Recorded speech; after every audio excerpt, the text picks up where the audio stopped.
Bem-vindos ao Teias de Terror. Prepare-se, porque a história de hoje pode estar mais próxima de você do que imagina. Talvez você já tenha passado pelo lugar sem sequer perceber os segredos que ele guarda. E antes de começar, eu preciso fazer uma pausa importante. Já somos mais de 450 inscritos aqui no canal. Cada um de vocês é parte essencial dessa comunidade sombria. Muito obrigado por apoiarem esse projeto. É graças a vocês que continuamos a explorar as lendas mais arrepiantes do Brasil. E, se você ainda não é inscrito, aproveite agora. Curta, compartilhe, comente e se inscreva. Só assim, essa comunidade cresce cada vez mais forte e podemos trazer histórias ainda mais assustadoras. Agora, vamos à lenda. No coração do centro histórico de São Luís do Maranhão, entre casarões coloniais do século XVIII, ergue-se uma construção que desperta a atenção imediata. Uma casa de 3 andares com paredes amareladas pelo tempo e janelas pintadas de um verde intenso. De dia, parece apenas mais um edifício antigo, como tantos outros que resistem na capital maranhense. Mas à noite, os moradores garantem, a atmosfera ao redor da casa muda por completo.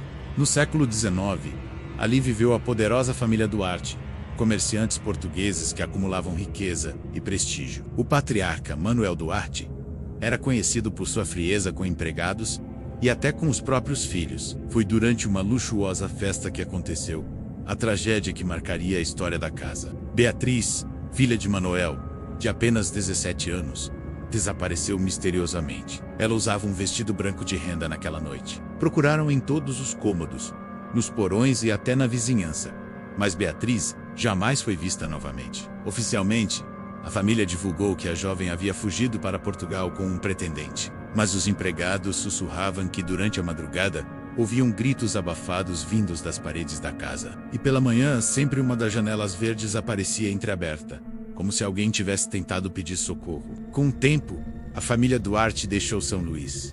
A casa ficou abandonada, tomada pelo mofo e pelo silêncio. Foi então que os relatos sobrenaturais começaram. Um vigia noturno disse ter visto, pela janela do 2º andar, uma jovem de vestido branco, batendo desesperadamente no vidro. Um grupo de estudantes nos anos 90 entrou no casarão. Sentiram o cheiro de vela queimada e ouviram passos atrás deles. Ao olhar, um deles viu uma sombra de mulher com o rosto coberto de cabelos. Um motorista de aplicativo relatou que, ao deixar passageiros na rua, viu a silhueta de alguém parada no parapeito da janela central.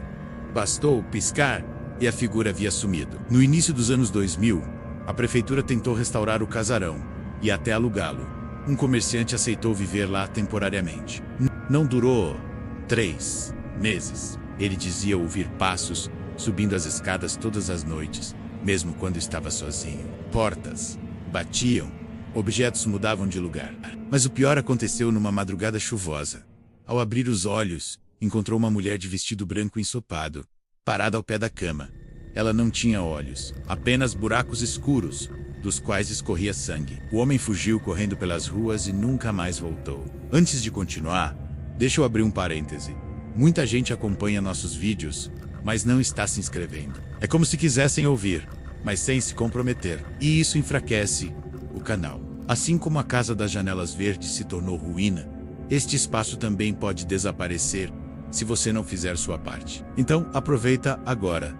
Curta, comente, compartilhe e se inscreva. Só assim, nossa comunidade cresce e eu posso trazer histórias cada vez mais sombrias para você. Agora, vamos ao segredo da casa. Pesquisadores acreditam que o desaparecimento de Beatriz não foi uma fuga. Documentos antigos sugerem que Manuel Duarte participava de uma seita esotérica que realizava rituais de sangue. Um diário encontrado em ruínas próximas indica que Beatriz teria sido usada em um desses rituais, sacrificada pelo próprio pai em busca de poder. Até hoje, moradores juram ouvir cânticos em latim vindos da casa em noites de lua cheia. E alguns dizem que, ao passar diante da fachada, têm a sensação de que as janelas verdes os observam de volta. Em 2017, turistas tiraram uma foto em frente à casa. No celular, atrás de um dos rapazes, apareceu claramente o rosto de uma jovem gritando pela janela. Em 2021, o entregador perdeu o capacete e entrou no casarão para procurar. Encontrou o objeto no chão da sala, mas ouviu uma voz feminina sussurrar atrás dele: "Ajuda-me." Ele correu e nunca mais voltou àquela rua. O desfecho: a Casa das Janelas Verdes continua em pé, desafiando o tempo no centro histórico de São Luís. De dia, turistas se encantam com a arquitetura, mas à noite, os moradores atravessam a rua para não passar diante daquelas janelas. Alguns acreditam que Beatriz ainda está ali, pedindo socorro. Outros, que algo muito pior foi invocado naquela casa. E ainda se alimenta do medo de quem ousa se aproximar. E você? Teria coragem de olhar diretamente para janelas verdes numa noite de lua cheia? E aqui chegamos. Obrigado aos 450 inscritos. Essa foi a história da Casa das Janelas Verdes, em São Luís do Maranhão, menos mais uma lenda real, passada de geração em geração. E eu quero, de novo, agradecer a cada um dos mais de 450 inscritos do canal. Vocês fazem parte dessa comunidade sombria que cresce a cada dia. Agora me diga, teria coragem de passar uma noite dentro dessa casa? Deixe sua resposta nos comentários. E não esqueça, curta, compartilhe e se inscreva. Ou pode ser que na próxima madrugada seja a própria Beatriz que apareça na sua janela.